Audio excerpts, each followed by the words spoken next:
Quand un enfant reçoit un diagnostic d'autisme, la première question de ses parents vise en général à comprendre comment est-ce qu'ils peuvent au mieux soutenir le développement de leur enfant. On sait maintenant qu'il est important de pouvoir mettre en place des thérapies adéquates le plus tôt possible, mais il peut être difficile pour la famille autant que pour les professionnels de savoir quelle est la meilleure option qui conviendra le mieux à cet enfant en particulier. Il existe en effet des options thérapeutiques assez intensives et très spécifiques, comme par exemple celle que nous proposons au Centre d'intervention précoce en autisme de la Fondation Pôle Autisme, qui suit le Early Start Denver Model pendant 20 heures par semaine pour une durée de 2 ans. Il peut aussi exister des thérapies qui sont plus hétérogènes et plus hétéroclites, telles que celles qui sont disponibles dans la communauté.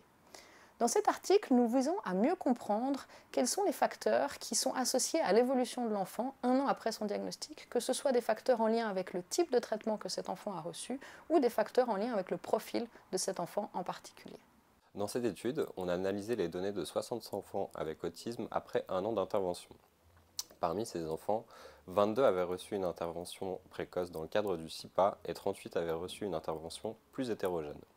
Ce qui nous intéressait dans cette étude, c'était de comprendre comment ces enfants avaient évolué un an plus tard et surtout d'essayer d'identifier les raisons pour lesquelles certains enfants ont fait plus ou moins de progrès, donc ce qu'on appelle des prédicteurs. Concernant les progrès, on a utilisé des tests standardisés qui nous ont permis d'évaluer le niveau de symptômes et de développement de ces enfants avant l'intervention. Concernant les prédicteurs, nous avons essayé de regarder si l'âge, la quantité d'heures d'intervention reçues par semaine, le niveau cognitif ou encore le niveau d'orientation sociale avant l'intervention pouvaient prédire une réduction des symptômes ou un gain cognitif plus rapide chez ces enfants.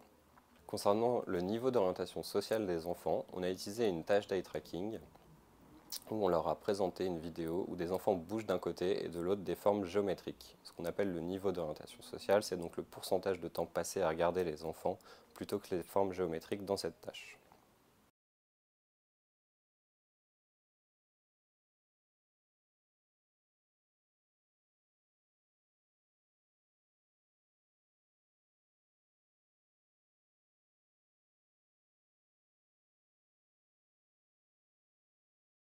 Concernant les résultats, ce qu'on a pu observer, c'est que le premier prédicteur d'évolution chez nos enfants est l'accès à une intervention précoce et intensive.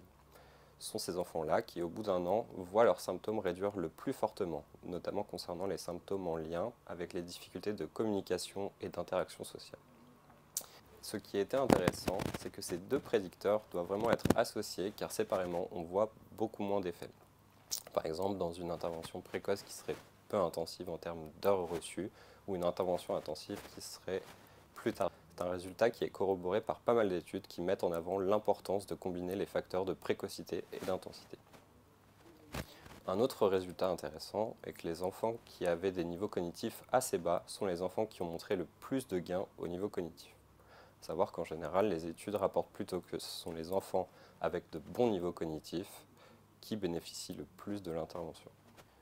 Enfin, une dernière chose qu'on a pu observer dans cette étude, c'est que l'orientation sociale des enfants, donc leur propension à regarder plus ou moins les visages avant l'intervention, n'est pas apparue comme un prédicteur d'évolution, mais semblait tout de même faciliter la réponse à l'intervention chez les enfants ayant bénéficié de l'intervention au CIPA.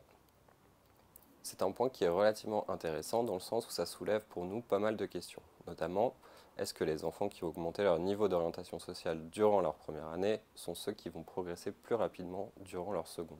Ou encore, est-ce qu'il serait possible d'augmenter leur niveau d'orientation sociale avec des techniques d'eye tracking par exemple, pour par la suite obtenir une meilleure réponse à l'intervention précoce?